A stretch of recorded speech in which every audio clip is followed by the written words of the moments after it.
Win భక్తి ప్రేక్షకులందరికీ నమస్కారం. మనతో పాటుగా ఉన్నారు జ్యోతిష్య రత్న, జ్యోతిష్య సామ్రాట్ చింతా రుక్మాంగదరావు గారు ఉన్నారు. మాట్లాడదాం. నమస్తే సార్. మాతృదేవోభవ, పితృదేవోభవ, ఆచార్య దేవోభవ. సార్, ఈ మధ్య కాలంలో బాగా అందరినీ ఇబ్బంది పెట్టే సమస్య నరదిష్టి, నరగోళ, నెగిటివ్ ఎనర్జీ, ఈ దిష్టి దోషాలు ఇవన్నీ బాగా ఇబ్బంది పెడుతున్నాయి చాలా మంది జనాల్ని. కొంతమంది కొంచెం కష్టపడి ఒక స్టేజ్కి రావాలని చిన్నప్పటి నుంచి ప్లాన్ చేసుకొని కష్టపడి దానికి ఎన్నో ఇబ్బంది పడుతూ ఒక స్టేజ్కి వస్తారు. కానీ కొంతమంది వాటిని చూడలేరు. సో కొన్ని ఫ్యామిలీస్లో అయితే ఇంట్లో వాళ్ళే చూడలేకపోతున్నారని కూడా మనకు చాలామంది కాల్స్ చేసి చెప్తూ ఉంటారు. అయితే ఇలాంటి వైబ్స్ నుంచి మనల్ని మనం కాపాడుకోవాలి, రక్షించుకోవాలంటే ఎలాంటి పరిహారాలు ఉంటాయి? ఇక్కడ నరదిష్టి అన్నారు. దిష్టి అంటే అది దృష్టి అంటారు అనమాట. దృష్టి మనకు సహజంగా ఏ జీవికైనా సరే, మనము మనుషుల గురించి కూడా మాట్లాడుకుంటే శక్తి ఎక్కువగా నోటిలో నుంచి కంట్లో నుంచి ఎక్కువ వస్తుంది. కంట్లో నుంచి వచ్చేంత వేగంగా శక్తి ఇంకా మనకు శరీరంలో ఇంకెక్కడి నుంచి రాదు. అందుకే ప్రాచీన కాలంలో మహర్షులు కోపంగా చూశారు, ఆ చెట్టు కాలిపోయింది. కోపంగా చూశారు, ఈ పక్షి కాలిపోయింది. ఆయన కోపాగ్నికి దహించుకుపోయింది ఒక గ్రామం అంటూ ఉంటారు. అది కంటిలోంచే చూస్తాడు ఆయన. పరమేశ్వరుడు మూడవ కన్ను తెరిస్తే అంటారు. మరి ఆయన ఎందుకు నోటితో ఎందుకు చేయలేడు? అంత శక్తిని విడుదల చేయలేడు. మూడవ నేత్ర నుంచి ఎందుకు అంత శక్తి వస్తుంది అంటే కంటి నుంచే ఎక్కువ శక్తి విడుదలవుతుంది. ఇది అనుకూల శక్తి విడుదలవుతుంది, ప్రతికూల శక్తి విడుదలవుతుంది. అనుకూలంగాను ప్రతికూలంగాను కలిసి కన్ఫ్యూజ్గాను విడుదలవుతుంది. Face is the index of the mind అన్నారు. ముఖమే అన్ని విషయాలకు గుర్తు అని అర్థం. అదే మనము ఎక్కడన్నా వెళితే మనకు కాని వాళ్ళు రావచ్చు, అయిన వాళ్ళు రావచ్చు. మనకి ఇష్టమైన వాళ్ళు ఆప్యాయంగా చూస్తారు మనకల్లా, మనకు కాని వాళ్ళు ఈర్ష్యతో చూస్తారు.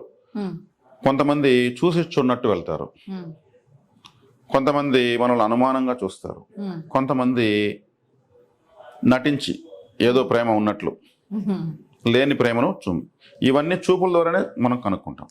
అంటే వారి కళ్ళల్లో వచ్చేటువంటి ఎనర్జీ లెవెల్స్ అలా ఉంటాయి. ఇప్పుడు కొత్తగా ఒక ఇల్లు కట్టుకున్నారు. ఆ ఇంటికి ఒక పెద్ద గుమ్మడికాయతో ఇలా తిప్పి పగలగొడతారు. మా ఇల్లు కట్టుకున్నామని ఎవరికి ఒప్పలేదు, అందరికీ దిష్టి. మా ఇల్లు కట్టి మేము దిష్టి తీసినాము, మళ్ళీ నెలకంతా మాకంతా ఇంట్లో అది జారి పడిపోతుంది, ఈ కాలు దెబ్బ తగులుతా ఉంది, దిష్టి ఎక్కువైపోతుంది మాకు, ఈ ఊర్లో మా ఇల్లు లాగా ఎవరు ఇల్లు లేదు అని వీళ్ళు ఇంకా మళ్ళీ గుమ్మడికాయలు కొడుతుంటారు. కాబట్టి ఎవరికన్నా బాగా ఉన్నటువంటి డబ్బులు బాగా వచ్చేసినా, అంటే ఉద్యోగం వచ్చినా, ప్రమోషన్ వచ్చినా, ఇంకేదన్నా కానీ పంటలు పండి డబ్బులు వచ్చినా, వీటన్నిటిపైన అందరికీ దిష్టి కలుగుతుంది. ఒకవేళ ఎవరు దిష్టి పెట్టకపోయినా ఇంట్లో వాళ్ళు ఫీల్ అయిపోతుంటారు. మమ్మల్ని అందరూ చూసి దిష్టి పెడుతున్నారు, వీళ్ళకి ఒక అద్భుతమైన ప్రమోషన్ లాగా ఫీల్ అవుతుంటారు. వాస్తవంగా దిష్టి ఉంది కాబట్టి ఈ దిష్టి అనేది కంటి నుంచి విడుదలవుతుంది మనం చెప్తున్నాం. అందుకే దాన్ని దృష్టి అన్నారు. యాక్చువల్గా దృష్టి, కానీ మనం దిష్టి అని ఇస్తున్నాం అనమాట. ఈ దిష్టి కోసము పచ్చిమిరపకాయలు, నిమ్మకాయలు, గుమ్మడికాయలు, స్ఫటికరాళ్ళు, నల్ల దారంతో కట్టినటువంటి రకరకాల వస్తువులు, ఇంకా చాలా కాయలతో చేసినవి నమ్ముతూ ఉంటారు. ఇది కడితే మీకు దిష్టి తగలదు అని. ఆ బిజినెస్ కూడా ఎంతో జరుగుతూ ఉంది. అంటే దీన్ని అందరూ ఆమోదిస్తున్నారు, సత్యమే. మీరు ఈ మధ్యకాలంలో అన్నారు, ఈ మధ్యకాలంలో ఏం కాదు, ఈ భూమి పుట్టే నుంచి ఉంది దృష్టి అనేది. కాకపోతే ఇప్పుడు ఆధునిక కాలంలో కూడా ఎన్నో విషయాలు మూఢనమ్మకాలు అనుకున్నటువంటి పరిస్థితుల్లో కూడా దీన్ని మాత్రం ఖచ్చితంగా అందరూ నమ్మేటువంటి విషయము, ఏకైక విషయము దిష్టి దోషం. ఉదాహరణకు ఏం కాదు, యథార్థంగా చూస్తున్న విషయాలే. ఒక వివాహం జరుగుతుంది, పెండ్లి కొడుకు పెండ్లి కూతురు స్టేజ్ పైన ఉంటారు. వాళ్ళకి ఒక చుక్క ఒకటి పెడతారు అంతే, ఇక్కడ ఒక చుక్క కాటుకతో. ఆ చుక్కే పెట్టకపోతే వాళ్ళు అక్కడే పడిపోతారు. వచ్చిన ప్రతి ఒక్కరు వాళ్ళనే చూస్తారు. వాళ్ళు ఒక యుక్త వయసుకు వచ్చి పెద్దలు నిశ్చయించినటువంటి ముహూర్తానికి భార్యాభర్తలుగా ఒకటవుతున్న వేళ అందరూ సంతోషంగా వెళ్ళి వాళ్ళని ఆశీర్వదించేదని వెళ్తారు. అప్పుడు వాళ్ళని అందంగా అలంకరిస్తారు, పెండ్లి కుమార్తెను పెండ్లి కొడుకుని. అందరూ వాళ్ళు చూస్తారు, చాలా చక్కగా ఉన్నారు, బాగుంది, ఈడు చూడు, మంచి సంబంధం దొరికింది మీకు, మంచి అల్లుడు వస్తున్నాడు, మీ అమ్మాయి బాగుంది, ఇట్లన్నీ జరుగుతాయి. ఆ ఒక చుక్క మాత్రం వాళ్ళని కాపాడుతుంది. ఆ చుక్కే పెట్టకుండా మాత్రం పెట్టమని చెప్పండి చూద్దాం. అంటే ఎంత దిష్టిని అది కంట్రోల్ చేస్తుంది. అక్కడికి మళ్ళీ కూడా వాళ్ళకి ఎర్ర నీళ్ళతో రకరకాల దిష్టిలు కూడా ఎక్కడ ఇంట్లో కడుగు పెట్టి కూడా తీస్తారు. అంటే దిష్టి అనేది ఎంత శక్తివంతమైందంటే, అంతెందుకు దేవతలకు ఊరేగింపు ఉత్సవాలు తిరిగినాక గుడిలోకి తీసుకెళ్ళి దిష్టి తీసి తర్వాత తీసుకెళ్తారు. అందరూ దేవుణ్ణే చూసి దండం పెట్టుకుంటారు కదా. ఎవరి కళ్ళు పడ్డాయో, నా బిడ్డకు దిష్టి తగిలిందమ్మా, తెల్లవారు పడుకుని లేదంటూ ఉంటారు.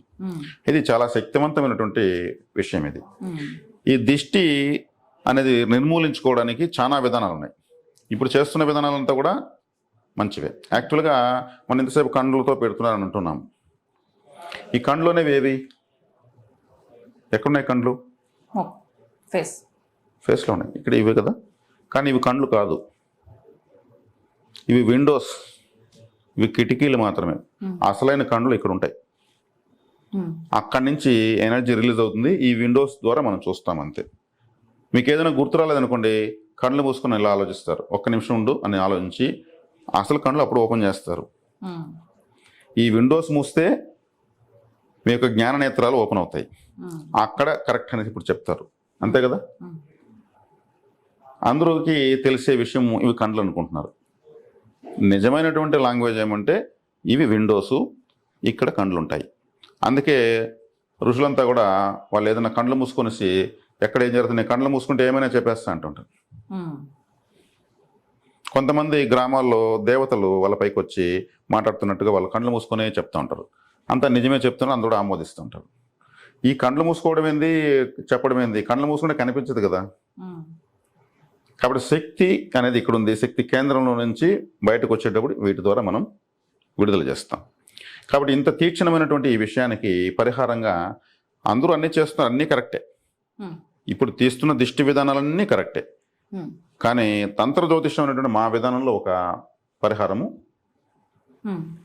ఎక్కువగా అంటే 1% కూడా బాడీలో లేకుండా తీసేస్తుంది మేము చెప్పే విధానం ద్వారా దిష్టి. మామూలుగా కొబ్బరికాయలు, మిరపకాయలు, రాతి ఉప్పు, వెంట్రుకలు, చిక్కు వెంట్రుకలు, ఇట్లా ఎన్నో పదార్థాలు కలిపి తీస్తూ ఉంటారు. ఎర్ర నీళ్ళు, కుంకుమ నీళ్ళు, రకరకాలు తీస్తుంటారు. పెరుగన్నము, చిన్నపిల్లకైతే కప్పులో పెరుగన్నము, దానిపైన కొద్దిగా కుంకుమ జల్లి ఆ పెరుగన్నంతో ఇలా ఇలా తిప్పి తీస్తారు. కొద్దిగా కర్పూరం దానిపైన వెలిగించి కూడా అన్నం పైన. ఎన్నో ఉన్నాయి.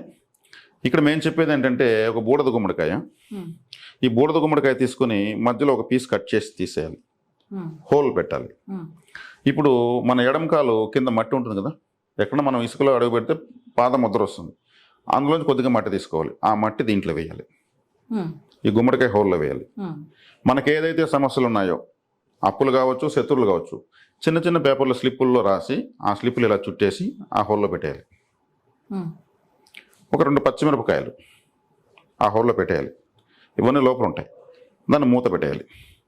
మూత పెట్టేసి మనం ఏదైతే కాటుక అన్నాం కదా దిష్టికి పెడతాం, ఆ కాటుకతో చుక్కలు గుమ్మడికాయ మొత్తం బ్లాక్ డాట్స్ పెట్టాలి. మొత్తం ఒక న్యూస్ పేపర్లో పెట్టాలి గుమ్మడికాయని, ఎందుకంటే మళ్ళీ దాన్ని ఎత్తి తిప్పాలి కదా, అప్పుడు కాటుక చేతులకు అయిపోతుంది కదా. ఆ న్యూస్ పేపర్లో పెట్టి కాటుకతో చుక్కలు పెట్టేసి దానిపైన కర్పూరం పెట్టి హారతి తీసి పగలగొట్టి వెంటనే ఎక్కడైనా డ్రైనేజీలో కానీ ఎక్కడైనా వంకలో కానీ ఎక్కడైనా పారేయాలి. ఎవరికి వాళ్ళు చేసుకోవచ్చు. గుమ్మడికాయ వచ్చి 100% వాటర్ ఉంటుంది దాంట్లో, బరువు ఎక్కువ. ఇలా తిప్పుతున్నప్పుడు కర్పూరం నెత్తిన పడిపోవచ్చు, ఇంకొకరు తీయడం బెటర్. అంటే ఎడంకాల కింద మట్టి ఎందుకన్నానంటే మన చెడ్డ ఇప్పుడు మన ఎడంకాల కిందనే ఉంటుంది. ప్రాచీన కాలంలో ఎడంకాల కింద మట్టి తీసుకెళ్ళిపోతే చాలు వీళ్ళు తాంత్రికులు బ్లాక్మెయిల్ చేసేసేవాళ్ళు. అంటే మన చెడ్డతో మనకు ఈజీగా చెడ్డ చేసేయచ్చు. ఇప్పుడు అదే ఎడమకాల కింద మట్టిని ఆల్రెడీ దిష్టి కోసం తీసుకున్న గుమ్మడికాయలో పెట్టి, చాలా శక్తివంతమైనది గుమ్మడికాయ, కూష్మాండం అంటారు దాన్ని. ఇప్పుడు ఈ ఎండు మిరపకాయలు దిష్టి తీస్తారు, కానీ ఇక్కడ మాత్రం పచ్చిమిరపకాయలు 2 కావాలి దాంట్లో పెట్టేయాలి. మనకైతే సమస్యలు ఉన్నాయి కదా, మనకు ఎవరో దిష్టి పెడుతున్నారు అనుకుంటాను, వాళ్ళ పేర్లు కూడా రాసేయచ్చు. ఇలా చేయడం వల్ల ఏమవుతుంది, వెంటనే దిష్టి తొలగిపోతుంది. ఇంటికైనా కూడా తీయచ్చు ఆ విధంగా. అంటే ఇంట్లో మనం చెత్త ఊడుస్తాం కదా, చెత్త ఊడ్చాం డస్ట్ వస్తుంది కదా, ఆ డస్ట్ ఈ గుమ్మడికాయ హోల్లో వేయచ్చు. ఇంటి ఇప్పుడు యజమాని ఎడమకాల కింద మట్టి, ఇంటి యజమానురాలు వాళ్ళ మట్టి, ఇంట్లో ఊడ్చినటువంటి మట్టి, ఇంటి ముందు నిల్చుకునే వాళ్ళు ఇంటితో సహా దిశ తీసుకుని పగలగొట్టచ్చు. వ్యాపార స్థలం ఉంటుంది, వ్యాపారంలో కూడా డస్ట్ ఊడ్చి ప్రతిరోజు ఇంటి షాప్కి వెళ్ళగానే ఊడుస్తారు కదా, ఆ డస్ట్ తీసి దీంట్లో వేసి చేయడమే. ఓ వెహికల్ ఉంది, ఓ జేసీబీనో, ఓ ట్రాక్టరో, లేదంటే ఇంకేదో కారో ఏదో ఉంది, అది చాలా అక్కడక్కడ ఆగిపోవడము అంతా బాగుంటుంది. మళ్ళీ చెక్ చేస్తే ఏదో తగలడమో లేదా స్టార్టింగ్ ట్రబుల్ రావడము అంతా బాగున్నా కానీ ఏదో ఉంటుంది, దిష్టి తగులుతుంది వెహికల్ కంటే. మనుషులుగా కదా, వెహికల్ కి ఖచ్చితంగా అన్నిటికీ దిష్టి పెడతారు. అవును. ఆ టైర్లో మట్టి ఉంటుంది కదా, ఆ టైర్లో మట్టి తీసి గుమ్మడికాయలు వేసి పగలగొట్టచ్చు. ఓకే.